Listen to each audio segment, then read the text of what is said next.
Bonjour à tous! Lily veut savoir c'est quoi? OK, Lily.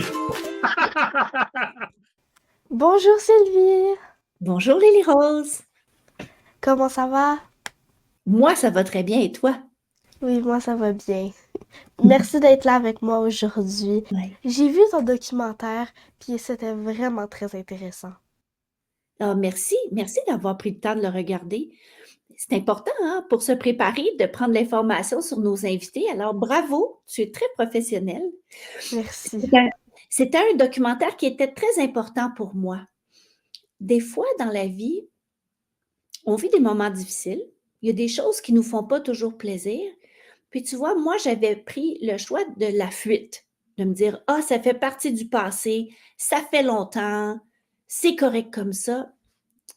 Mais des fois, c'est aussi important de s'arrêter puis d'aller au cœur vraiment de ce qu'on a vécu. Puis c'est ce que j'ai eu le courage de faire avec Emma et Maya, avec mes 2 filles, puis avec mon copain Benoît. Puis si tu savais comment je le regrette pas, ça a été des grosses émotions, mais on est repartis de Barcelone, là, puis on a eu vraiment le privilège de vivre des beaux moments ensemble. Fait que ça a créé des liens qui vont durer pour toute la vie. Puis on va rester dans le même thème. C'est quoi que la nage synchronisée t'a apporté dans ta vie? La nage synchronisée a tout apporté dans ma vie. Hem, j'ai commencé quand j'étais tellement jeune et tu vois, j'avais à peine 7 ans. Puis, dans le fond, moi, ce qui m'attirait, j'étais toujours une petite bonne femme qui aimait ça faire des pièces de théâtre, faire du dessin, danser, nager. J'étais passionnée par l'eau. Puis, j'ai découvert que ça existait un sport qui avait tout ça.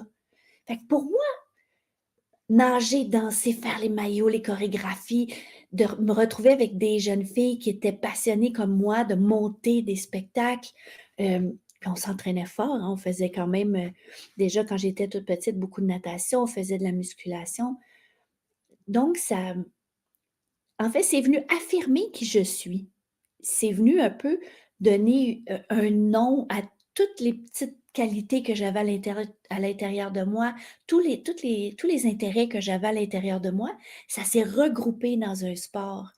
Alors c'est sûr que, ben, écoute, je me suis entraînée vraiment très longtemps parce que j'ai eu le privilège de faire 2 jeux olympiques. Après ça, j'ai travaillé pour le Cirque du Soleil où je faisais encore de la nage synchronisée. Puis crois-le ou non, j'ai recommencé à nager dernièrement, puis j'ai fait une compétition maître dernièrement.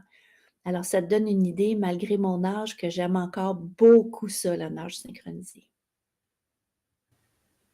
Puis, si t'avais à en quelques mots, me dire c'est quoi ta conférence à chacun son podium.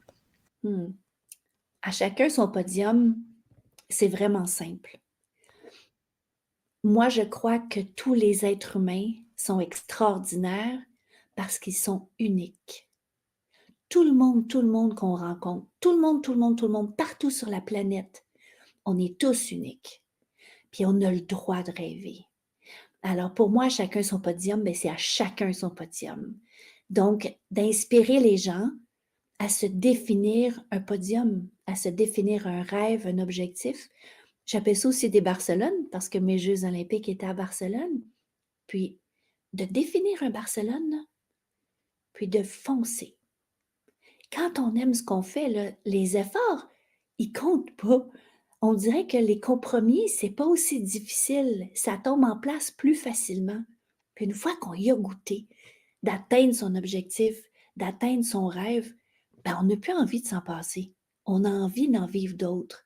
Alors moi, mon Barcelone ou mon podium, j'en ai eu un, très gros, mais j'en ai eu plein d'autres. Puis tu sais quoi? Je vais en avoir encore.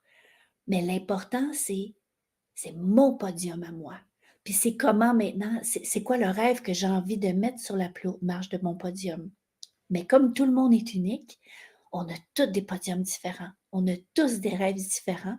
On a tous des capacités extraordinaires, chacun d'entre nous, à pouvoir atteindre la plus haute marche de notre podium.